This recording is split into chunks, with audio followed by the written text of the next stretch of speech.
In this video, I will show you a third and final query stack, one which also contains keywords which conceptually relate to the keywords of the two query stacks already presented. Let's begin. Please pay attention to the video to follow along.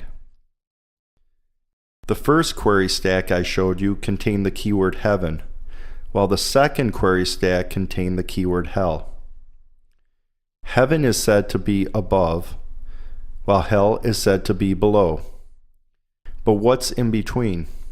To represent the place in between heaven and hell, I chose the word earth and plugged it into a new query stack. Next, I wanted to replace the words God and devil with a being that represented earth, just like God represents heaven and the devil represents hell. I plugged the word human into the new query stack, but no coherent, meaningful answers could be made. I was disappointed. I thought I might have proved my method to be nothing more than mere hogwash. But then I realized human was a wrong keyword, because human was more like the word angel or demon, names of classes of creatures, rather than a specific name of a specific creature. Because the name Dave was a part of the first query stack's answer, I decided to put it at the top of the new query stack.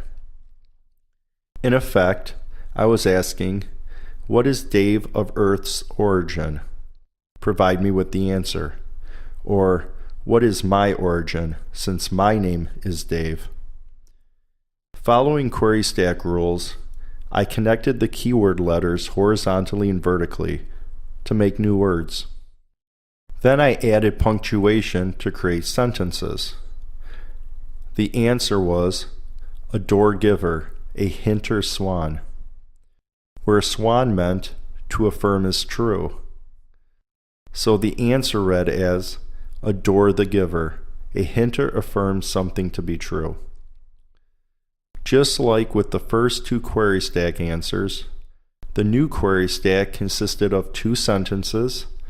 The first sentence contained two words, and the subject, the giver, was included in the first sentence.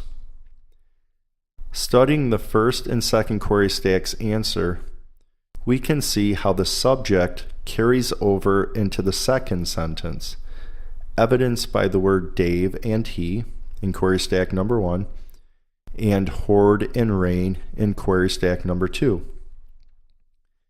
Based on these connections, I deduced that the giver mentioned in the first sentence of query stack answer number 3 must also be the hinter mentioned in the second sentence.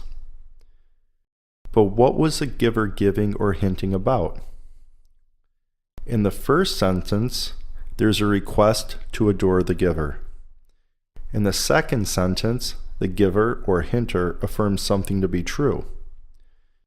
Based on the fact that query stack answers gave hints of hidden knowledge buried in the English language, I deduced that the answer was making the request for the giver of query stack answers to be adored, for providing truthful hints into the inner workings of reality. For obvious reasons, it was God who was to be adored, since God is the only being with the capacity to have designed language in such a way as to contain secret codes. Also, if you compare query stack number 1 with query stack number 2, you can see that the keyword God decoded into an answer containing the name Dave, while the keyword Dave resulted in an answer describing God. Coincidence?